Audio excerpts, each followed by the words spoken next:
आज बात करूंगा मैं और मेरे अंदर से बोलेगा पूरा पाकिस्तान। T20 वर्ल्ड कप से बाहर हो गए हैं हम। जो प्लेयर्स फ्रॉड थे, जो फ्रॉडिये थे, वो एक्सपोज हो गए हैं इस वर्ल्ड कप में। जो प्लेयर छुपते रहे, जो प्लेयर निकम्मे थे, नालायक थे, हमें बेवकूफ बनाते थे, कुछ बैटिंग में एक्सपोज हो गए, कुछ आज पानी पिलाते रहे और कुछ ने तो 2 ओवर्स में 33 दे दिया। एक दफा शुएब अख्तर ने फ्रॉड का वर्ड इस्तेमाल किया था, मुझे बहुत बुरा लगा था, लेकिन आज मुझे ये चीज समझ आई है कि तब शुएब अख्तर जितना हर्ट थे वो शायद हम नहीं समझ सके। अगर शादाब खान पाकिस्तान T20 टीम का कप्तान बना, मेरा बाइकॉट है पाकिस्तान की T20 टीम से। मैं कोई मैच नहीं देखूंगा पाकिस्तान का T20 का अगर शादाब खान कप्तान बना। ये मैं आज बात करूंगा मैं और मेरे अंदर से बोलेगा पूरा पाकिस्तान। T20 वर्ल्ड कप से बाहर हो गए हैं हम। आप सोच रहे होंगे कि पाकिस्तान का झंडा आज क्यों पहना हुआ है, क्योंकि पाकिस्तान की हमने ही बात करनी है आज। बुरा वर्ल्ड कप नहीं रहा ये पाकिस्तान के लिए। जो प्लेयर्स फ्रॉड थे, जो फ्रॉडिये थे, वो एक्सपोज हो गए हैं इस वर्ल्ड कप में। जो प्लेयर छुपते रहे, जो प्लेयर निकम्मे थे, नालायक थे, हमें बेवकूफ बनाते थे, कुछ बैटिंग में एक्सपोज हो गए, कुछ आज पानी पिलाते रहे और कुछ ने तो 2 ओवर्स में 33 दे दिया और कुछ तो माशाल्लाह आखिरी ओवर में 28 करवाने लगे थे, बस एक आखिरी हिट नहीं लगी। पाकिस्तानियों, इस पाकिस्तान की कसम, ये वर्ल्ड कप आपके लिए बहुत अच्छा रहा है, क्योंकि ये फ्रॉडिये एक्सपोज हो गए हैं।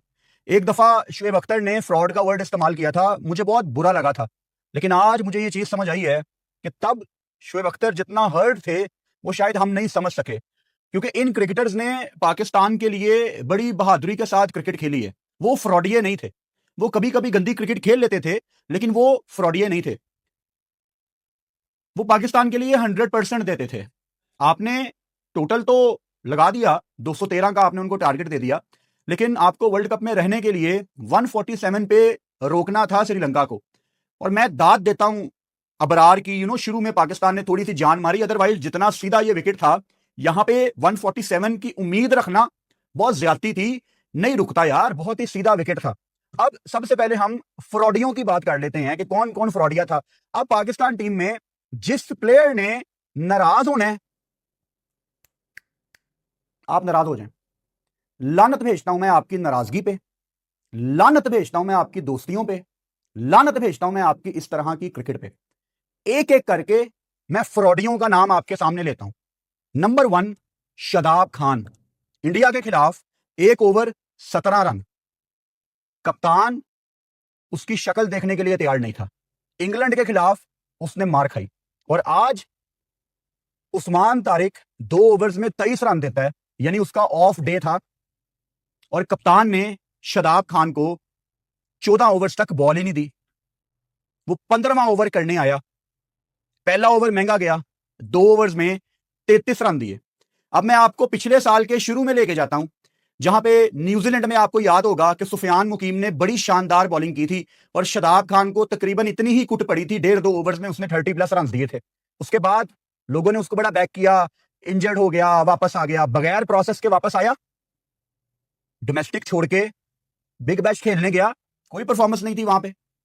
पाकिस्तान टीम में आया, यहां आपके फॉर्मर क्रिकेटर्स जो कि बराबर के इसमें कसूरवार हैं। नंबर 1, राशिद लतीफ। जितने महीने तक शादाब खान टीम से बाहर था, राशिद लतीफ, डॉक्टर नुमान नियाज, जैसे ही शादाब खान का नाम आता था वो कहते थे शादाब का तो बस फिट होने का इंतजार है, he will be N automatic choice because he is a gun fielder.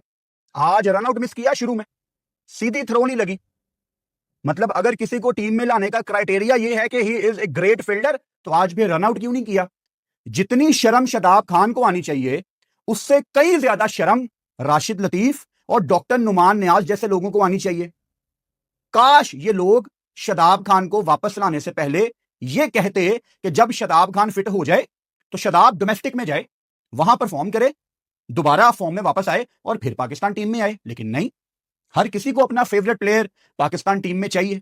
आज एक्सपोज हो गया शादाब खान, दोबारा एक्सपोज हो गया। अब पाकिस्तान में बातें चल रही हैं कि शादाब खान एक 3D प्लेयर है, वो पाकिस्तान का कप्तान होना चाहिए।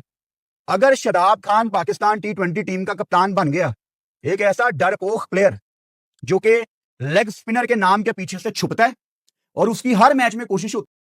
तो दोस्तों श्रीलंका तो हारा, लेकिन साथ साथ पाकिस्तान को भी ले डूबा। वर्ल्ड कप से पाकिस्तान को बाहर करने के बाद लाइव रिएक्शन फुरकान भट्टी ने किस तरह से इस पर दिया है, हम आगे देखते हैं। मैं मिलते वीडियो के एंड में। तो यह कि आज मैं बल्ले के साथ रन्स कर दूं ताकि आहिस्ता आहिस्ता मेरे ऊपर से लेग स्पिनर का बोझ हटे और मैं एज ए बैटर जगह पक्की करूं।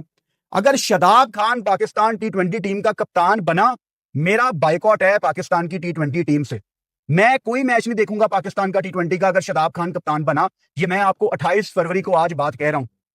पाकिस्तान की हिस्ट्री में कभी इतना गंदा डिसीजन नहीं हुआ होगा अगर आपने शादाब को कप्तान बना दिया। I have nothing against Shadab Khan और एनी इंडिविजुअल, बट अंधे को भी नजर आता है कि एक इंडिविजुअल डरपोक है। He is not a match winner. एक तो उसने जो युवराज सिंह को आउट कर दिया 2017 की चैंपियंस ट्रॉफी में, वो हमें यहां पे ले डूबी है। अगर आपने सलमान अली आगा को कप्तानी से हटाना है और आपने शादाब खान को कप्तान बनाना है, I am sorry, this is not the solution.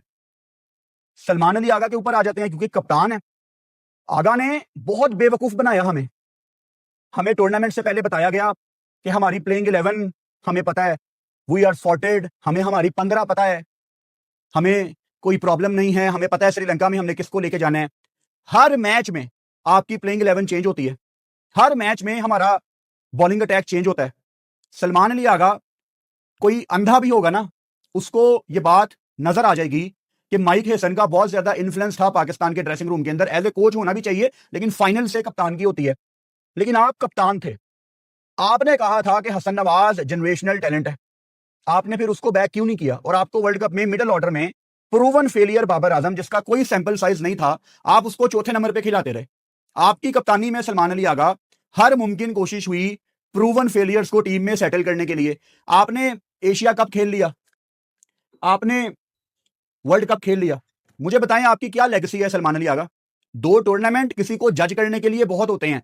Salman Ali Agha, Pakistan team world cup से बाहर हो गई है, आप इसकी बहुत बड़ी वजह हैं। You are not the only reason, but definitely you are one of the reasons.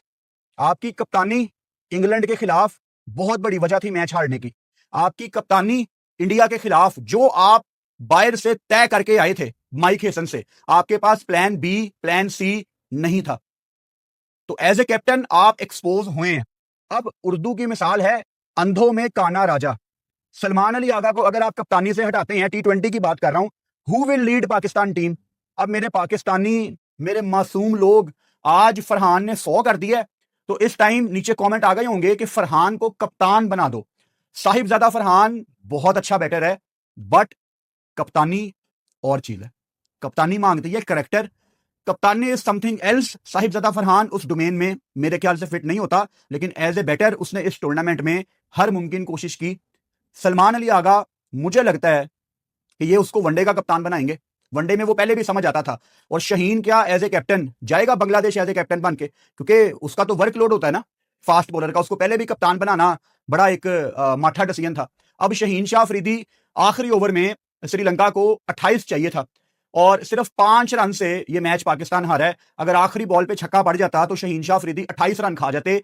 यानी 2021, 22, 23, 24, 25, 26 6 साल हो गए शहीन शाह अफरीदी को। एक छक्का पड़े तो दूसरा कॉम्प्लीमेंट्री होता है और तीसरा वो ऐसे ही खा जाता है और चौथा उसको बैटर मार जाता है और पांचवा बैड लक के जरिए पड़ जाता है।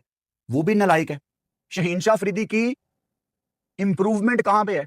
शहीन शाह अफरीदी इवॉल्व कहां पे हुआ है? कहीं पे इवॉल्व नहीं हुआ, कहीं पे भी इवॉल्व नहीं हुआ। आप हसन नवाज को नहीं बना सके, आप सुफियान मुकीम को आपने बाहर कर दिया और आप उसकी जगह किसको लेके आए? उस्मान तारिक को। आज उस्मान तारिक 4 ओवर में उसने 43 दिए, ये इंपॉर्टेंट नहीं है, बॉल ही ग्रिप नहीं हो रहा था। उस्मान तारिक के इंटरव्यूज मुझे याद है कि मैं वर्ल्ड कप खेलना चाहता हूं, मैं पाकिस्तान के लिए वर्ल्ड कप जीतना चाहता हूं, मैं हाईएस्ट विकेट टेकर होना चाहता हूं। चलो पहला टूर्नामेंट था उसका, लेकिन जब उस्मान तारिक ने हैट्रिक की थी जिम्बाब्वे के अगेंस्ट, तब 100% पाकिस्तान अवाम सेलिब्रेट कर रही थी कि ये वर्ल्ड कप में आपका ट्रम्प कार्ड है। और उस टाइम पाकिस्तान में एक बंदे को क्रिटिसाइज किया जा रहा था और वो था फुरकान भट्टी, क्योंकि वो बंदा ये कह रहा था कि सुफियान मुकीम के साथ ज्यादती हुई है, आप चढ़ते सूरज को सलाम करने वाले लोग हैं, और आपने किया। यानी एशिया कप से पहले हम यहां पे सारे मिलके ये कह रहे होते थे कि आप अबरार और सुफियान को इकट्ठे खिलाएं। जब इन्होंने ट्राई नेशन सीरीज में खिलाया तो आपने रिजल्ट देखे, फिर एकदम से कोई ऐसा लड़का टीम में आ जाता है जो इनके प्लान्स में भी नहीं होता। मिसाल के तौर पे ख्वाजा नाफे, बहुत गलत टाइम पे ख्वाजा नाफे को इन्होंने पाकिस्तान टीम में डाला है, because he has a bright future इंशाल्लाह। ये बच्चे हैं पाकिस्तान के जिन्होंने पाकिस्तान को आगे लेके जाना है। देन आपने शायद हारिस को वहां पे वापस लेके आना था, क्यों? क्योंकि आपने उसको एक हाई इंटेंसिटी टूर्नामेंट दिया हुआ था। तो क्या बेहतर था, एक फ्रेश बच्चा या एक वो जिसने एक हाई इंटेंसिटी टूर्नामेंट खेला हुआ है? क्योंकि काम तो आपने दोनों से सेम लेना था कि आपने बस आके चार्ज करना है। तो आपने तो कभी सलमान अली आगा टीम बनाने की कोशिश की नहीं है। और मैंने हर दफा वीडियो में आपका जिक्र किया, आप तक पैगाम पहुंचाया वीडियोस में कि सलमान अली आगा सरफराज अहमद वाली गलतियां मत दोहराएं। सरफराज पाकिस्तान की हिस्ट्री का one of the great captain है, लेकिन वो मिकी आर्थर के नीचे लग गया था। और आपके डिसीजन से ये क्लियरली पता लगता था कि माइक हेसन का उसमें इन्फ्लुएंस है। आपके हाथ एज ए कैप्टन बंधे हुए हैं। मेरा सवाल आप सबसे यह है कि क्या सलमान अली आगा को पाकिस्तान की T20 टीम से हटाना कप्तानी से, क्या ये सोल्यूशन है? सोल्यूशन ये नहीं है। सोल्यूशंस की तरफ आते हैं। बाबर आजम आज बेंच पे बैठे हुए थे, यानी पाकिस्तान ये अब मान चुका है। आई होप कि बाबर आजम के फैंस भी अभी ये मान चुके हों कि T20 से बाबर आजम का कोई ताल्लुक नहीं है। टूर्नामेंट में आपने पहले भी देखा, जब 12.1 ओवर्स में आगा आया, उसके बाद नीचे बाबर को बल्लेबाजी नहीं करवाई गई। उससे पहले भी हमने देखा कि बाबर आजम को चौथे नंबर पे वो कभी भी कंफर्टेबल नहीं थे। अब चौथे से ऊपर तो वो बैटिंग कहीं पे इस टाइम कर नहीं सकते, कहां पे आप उनको बैटिंग करवाएंगे? और अगर आपने इतने ज्यादा टूर्नामेंट्स में फेल होने के बाद भी बाबर आजम के लिए ही कुशन प्रोवाइड करना है, तो फिर समीर मिनहास अमेरिका चला जाए खेलने, मास सदाकत UAE में चला जाए खेलने। जितने भी हमारे यंगस्टर हैं जिनका अब हक है आगे आना और पाकिस्तान उन पे टाइम इन्वेस्ट करे, फिर वो छोड़ जाएं कंट्री, हसन नवाज छोड़ जाए। क्योंकि अगर हमने इतने ज्यादा वर्ल्ड कप्स के बाद आज भी प्रूवन फेलियर्स को दोबारा एक मौका देना है, देन फिर कोई फ्यूचर नहीं है हमारी क्रिकेट का। इस वर्ल्ड कप में कमेंटेटर्स ने बाबर आजम की बेइज्जती की, वो पंजाबी में कहते हैं पियो पियो के मारियां, कि देखें ये हिट नहीं कर सकता, और अगली बॉल पे वो आउट हो जाता था। मैं वो चूरन खरीदने के लिए तैयार ही नहीं हूं कि ये उसकी गेम नहीं है, वो उसकी गेम नहीं है। भाई जो उसकी गेम थी उसने कभी वो भी नहीं खेली। ये इंडिया के खिलाफ डाउन द ग्राउंड खेलना था ना, वो मतलब अब तो कभी मैच आए ना कोई पाकिस्तान का इंपॉर्टेंट, तो ये भी कहने का दिल नहीं करता कि बाबर आजम आज बहुत बड़ा मौका है, क्योंकि अब ये बातें भी कह कह के हम थक गए हैं। आई थिंक बाबर आजम ने जितनी T20 क्रिकेट खेलनी थी, ही इज लकी कि वो उससे ज्यादा खेल गए हैं। मेरा पैगाम बाबर आजम को ये है, प्लीज अपने फैंस के बारे में सोचें। लोग आपसे बहुत प्यार करते हैं, उस प्यार को नफरत में मत तब्दील करें। आगे ही लाखों लोग बाबर आजम को जो पसंद करते थे, अब वो उनको पसंद नहीं करते, क्योंकि बाबर अपने पांवों पे कुल्हाड़ियां मार रहा है और अपने फैंस को अपने से दूर कर रहा है। अपना दुश्मन खुद बना हुआ है T20 की जिद में। लोग माइक हेसन पे इल्जाम लगाते हैं कि माइक हेसन उसको चौथे नंबर का बल्लेबाज बनाना चाहता है। भाई बाबर, तू खुद कह दे कि यार मैं नहीं कर सकता चौथे नंबर पे बल्लेबाजी। 2027 में आपका ODI वर्ल्ड कप है, बाबर उस पर फोकस करे। अच्छा, बाबर की मैंने जहां पे बात की है, यहां हम फखर जमान की भी बात कर लेते हैं। अब फखर जमान, अगेन चढ़ते सूरज को सलाम। T20 में फखर को एक टाइम तक मैंने बहुत बैक किया है, और क्यों बैक किया, एक ही वजह होती थी कि फखर एक इंपैक्ट क्रिएट करने वाला प्लेयर है। आज फखर जमान ने इंपैक्ट क्रिएट किया। अगर मैं कोई एजेंडा चलाने वाला होता तो मैं कहता, देखो मैं फखर जमान के बारे में कहता था कि फखर एक इंपैक्ट प्लेयर है, आज उसने क्या शानदार बारी लगाई, फखर को तो होना चाहिए पाकिस्तान टीम में। नहीं यार, आई थिंक फखर जमान से बेहतर ऑप्शंस आपके पास अब आगे हैं। Fakhar Zaman is a clutch player in ODI format.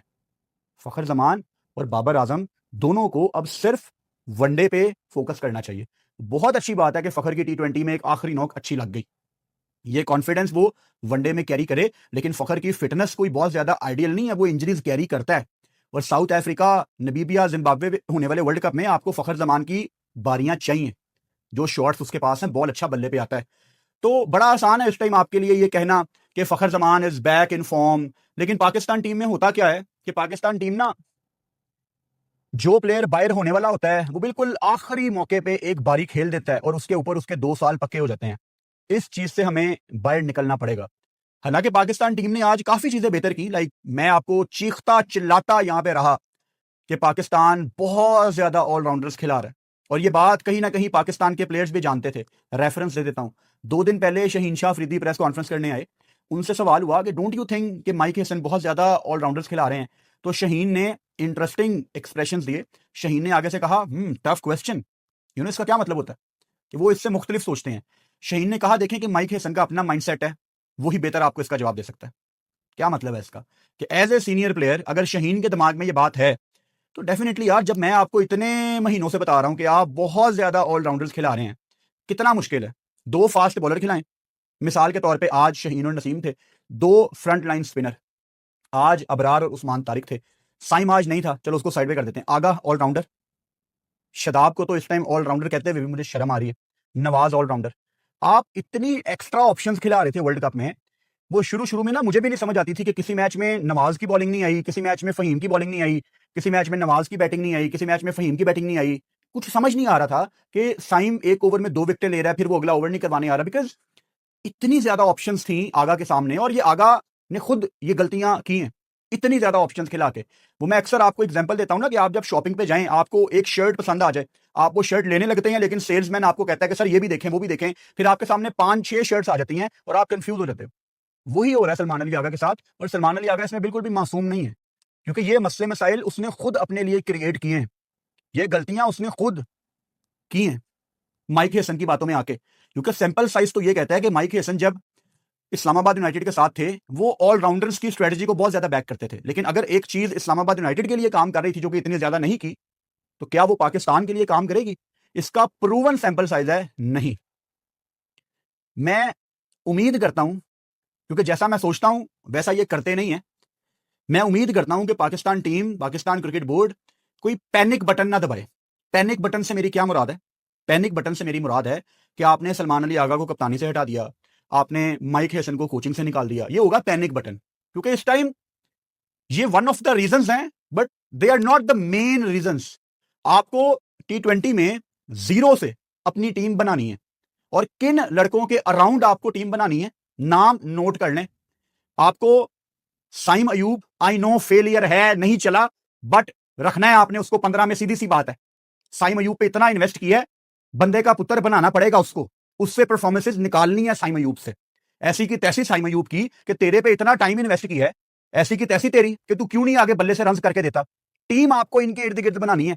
Saim हो गया, फरहान हो गया, मोहम्मद हारिस को आप वापस लाएं, आप हसन नवाज को वापस लाएं, मास सदाकत को आप फर्स्ट क्लास में डालें और उस पर नजर रखें, उसको आपने पाकिस्तान टीम में लाना है। समीर मिनहास पे एक गहरी नजर रखें, मेक श्योर करें कि वो फर्स्ट क्लास खेले, उसको आप अपने सर्कल में लाएं। इरफान खान न्याजी को टीम में लाएं, अब्बास अफरीदी को 11 में लाएं, वसीम जूनियर को 11 में लाएं। इनके इर्द गिर्द आपको चलना पड़ेगा।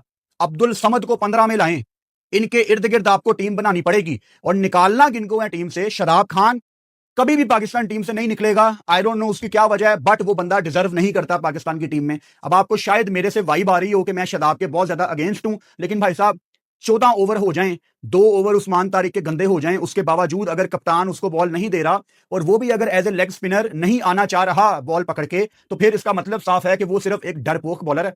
उसको पता था कि इस मैच में ना मुझे कुट पड़ जानी है, और मेरा वो कप्तानी वाला किस्सा पहले ही ऑन है, तो मैं जरा बैड उस फेज में ना आ जाऊं, जरा मुझे कूटना पड़ जाए। लेकिन डरपोक लोग आखिर में मारे ही जाते हैं। एक तो मुझे पाकिस्तानी अवाम की भी समझ नहीं आती, जिस बंदे को Pakistan team, Pakistani Awam is the right word, जिस प्लेयर को पाकिस्तानी अवाम टीम में नहीं देखना चाहती थी, मिसाल के तौर पे Usman Khan, who was a proven failure, लेकिन अब आप उसको लास्ट मोमेंट पे लेके आए थे टीम में, आपने उसको रावलपिंडी में खिलाया, आपने उसको वर्ल्ड कप के लिए तैयार किया। फिर पाकिस्तानी अवाम एक छोटे से कैमियो के बाद ख्वाजा नाफे को वर्ल्ड कप में देखना चाहती थी ओवर उस्मान खान। और इंडिया वाले मैच में, इस वर्ल्ड कप में उस्मान खान ने जिस तरह से विकेट कीपिंग की है, he was your positive sign, he was a proven failure. लेकिन मैं आप लोगों की तरफ आना चाह रहा हूं। आप भी ना बड़े कसूरवार हैं पाकिस्तान फैंस, आपको भी छलांग लगानी होती है, आप भी चढ़ते सूरज को सलाम करने वाले लोग ही हैं। याद है ना उस्मान खान की वो नॉक इंडिया के खिलाफ, वो अकेला खड़ा हुआ था। एंड अगेन विकेट कीपिंग की जब हम बात करते हैं, it's not always about his batting but the way he is keeping. मुझे नहीं याद आ रहा कोई फंबल उस्मान खान ने किया हो पिछले 2-2.5-3 महीने में, और अगर विकेट कीपर का आपको फंबल ना मिला तो इसका मतलब है कि उसने अच्छी विकेट कीपिंग ही की है। साहिबजादा फरहान, आई विश कि कभी जिंदगी में मैं आपको खुल के कुछ बातें बता सकूं। आई डोंट नो, शायद आज से अल्लाह ताला मुझे जिंदगी दे, अल्लाह ताला आप सबको मेरे साथ जोड़ के रखे। हमारा एक सिलसिला बना हुआ है बात करने का यूट्यूब पे, शायद आज से 10-12 साल के बाद मैं आपको कुछ बातें खुल के बता सकूं, because this is not the right time. Active players हैं 2-3 जो पाकिस्तान टीम में हैं। बहुत दिल कर रहा है मेरा आप लोगों के साथ एक कहानी शेयर करने का, लेकिन प्रॉब्लम में आ जाएंगे ना हमारे लड़के, प्रॉब्लम में आ जाएंगे। लेकिन मैं दबे दबे लफ्जों में आपको बता देता हूं, इस टूर्नामेंट का जो हाईएस्ट स्कोरर है फरहान, एशिया कप में उसने बुमराह को चार्ज किया। इंपॉर्टेंट ये नहीं है बुमराह को चार्ज किया, आपका कोई बल्लेबाज करता नहीं है चार्ज बुमराह जैसे बॉलर को। ही वॉज योर पॉजिटिव। उसको क्या क्या सहना पड़ा पाकिस्तान टीम में आने से पहले, और कौन उसको नहीं आने देता था, कौन उसकी लेग पुलिंग करता था ड्रेसिंग रूम में। 10 साल वेट कर लो, कसम खा के कहता हूं 10 साल के बाद it will be worth to watch that video. कभी जिंदगी रही, जिंदगी ने मौका दिया, क्योंकि फरहान एक दफा रिटायर हो जाए और इसके साथ वाले भी 2-3 रिटायर हो जाएं, आपको मैं ऐसी ऐसी बातें बताऊंगा फरहान के करियर के बारे में, आप हैरान रह जाएंगे यार कि इसके साथ इतनी ज्यादतियां हुई हुई हैं। और जिस बच्चे के साथ इतनी ज्यादतियां हुई हैं वो आपको तकरीबन हर टूर्नामेंट में खड़े होकर दिखा रहा है। हालांकि उसकी भी बड़ी लेग पुलिंग की कोशिश की गई है, आई नो उसकी प्रॉब्लम रही है फरहान की डॉट बॉल्स की बहुत ज्यादा, लेकिन स्टिल उसने तकरीबन हर दूसरे मैच में आपको खड़े होकर दिखाया है। ये तो इनकी जिंदगियां गुजर गई, इन्होंने तो वर्ल्ड कप में मैन ऑफ द मैच नहीं कभी लिए, और वो शहजादा हर दूसरे तीसरे मैच में आपको वैल्यू ऐड करके दिखाता है। इसके अलावा नवाज ने बहुत ज्यादा डिसअपॉइंट किया है, नवाज से इतनी ज्यादा उम्मीदें थी। अब नवाज अगेन पाकिस्तान टीम में क्यों आया था, शदाब की रिप्लेसमेंट बन के, अब दोनों खेल रहे हैं। नवाज इतनी ज्यादा उम्मीदें थी भाई तेरे से, लेकिन नवाज तूने साबित किया कि तू टूर्नामेंट्स का प्लेयर नहीं है, तू बायलैटरल्स का प्लेयर है। इतना मठा वर्ल्ड कप गया है ये नवाज का, with the bat with the ball, and मेरा ख्याल है सिर्फ वो अपने आप को ही ब्लेम कर सकता है, और वो किसको ब्लेम करेगा। साइम अयूब का ना चलना इस वर्ल्ड कप में बहुत बड़ा फेलियर है पाकिस्तान का, बिकॉज उसको इतना बैक किया है पाकिस्तान ने। अगर आपको ये लगता है ना कि साइम को बैक करके आगा ने या हेसन ने ज्यादती की है, नहीं यार, अगर मैं पाकिस्तान क्रिकेट टीम की मैनेजमेंट का हिस्सा होता तो मैं भी साइम अयूब को इतने ही मौके देता, क्योंकि उसके अंदर कुछ है डिफरेंट। मैं आपको रेफरेंस दे देता हूं, जब बाबर व्हाइट बॉल में आया he was batting so well, आपको याद होगा स्पेशली जो उसने वेस्ट इंडीज के अगेंस्ट सीरीज खेली थी शारजा में। रेड बॉल में बाबर से नहीं हो पा रहा था, माइक, मिकी आर्थर और सरफराज अहमद ने बड़े मौके दिए बाबर को रेड बॉल में फेलियर्स के बावजूद, और फिर आहिस्ता आहिस्ता वो रिदम में आना शुरू हुआ। पिछले 5-6 साल में जितने भी आपको टैलेंट नजर आए हैं पाकिस्तान टीम में, उनमें साइम अयूब एक बंदा है जो सबसे थोड़ा बेहतर लगा है, अलहदा दिखता है। साइम का ना चलना साइम का फेलियर नहीं है, पाकिस्तान का फेलियर है। काश साइम इस वर्ल्ड कप में कुछ करता।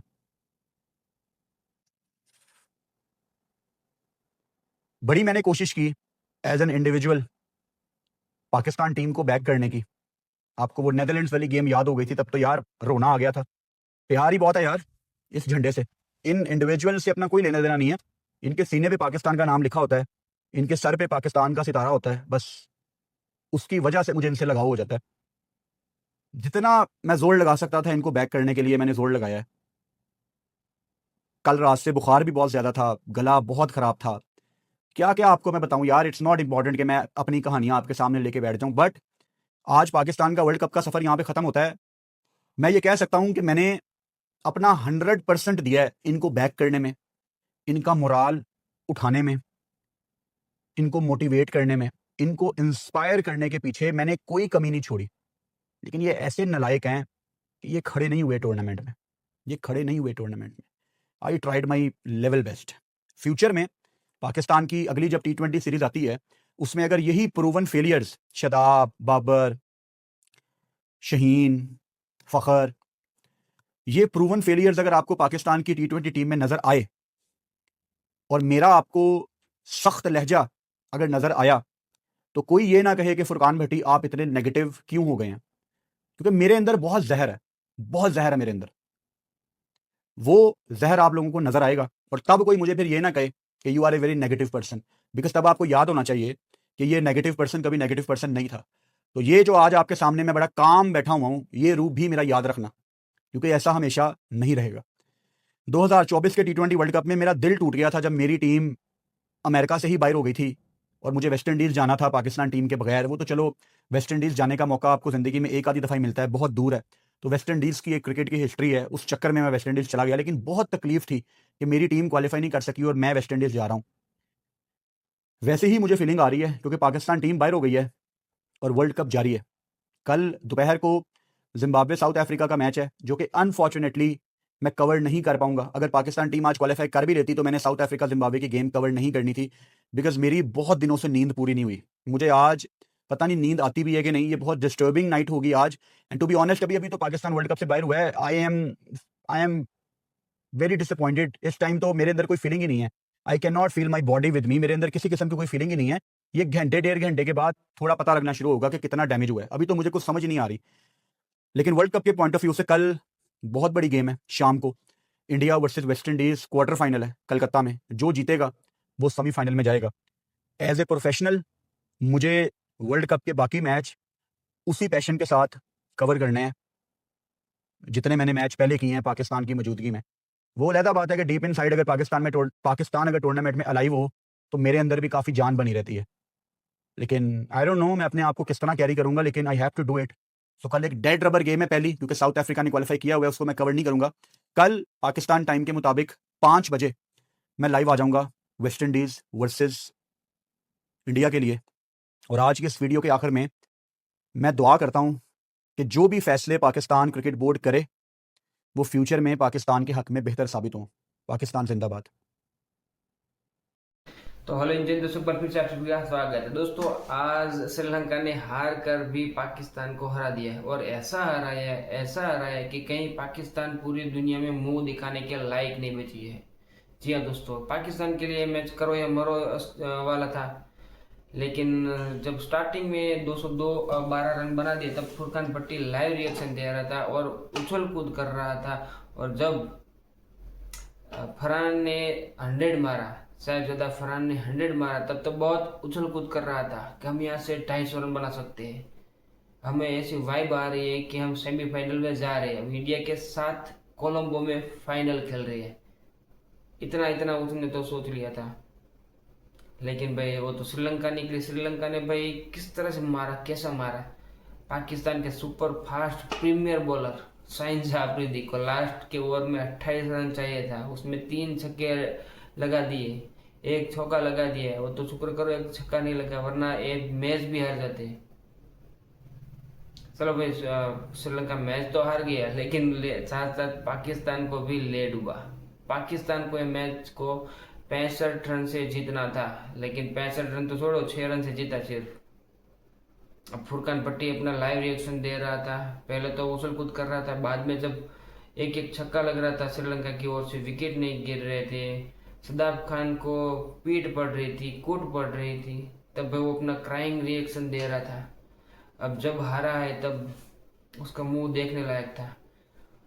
पर पाकिस्तान की टीम में सदाब खान नहीं रहेगा, बाबर आजम नहीं रहेगा, ऐसे कई सारे प्लेयर हैं वो नहीं रहेंगे। ये फुरकान भट्टी का कहना है, हम निकालेंगे उसको। जितना सपोर्ट पाकिस्तान टीम को करना था उतना कर दिया है, अब बहुत हुआ। अब पानी सर के ऊपर से निकल चुका है। फुरकान भट्टी का लाइव रिएक्शन दोस्तों आप लोगों को कैसा लगा कमेंट में जाकर जरूर बताना। हम मिलते हैं नेक्स्ट वीडियो में। जय हिंद।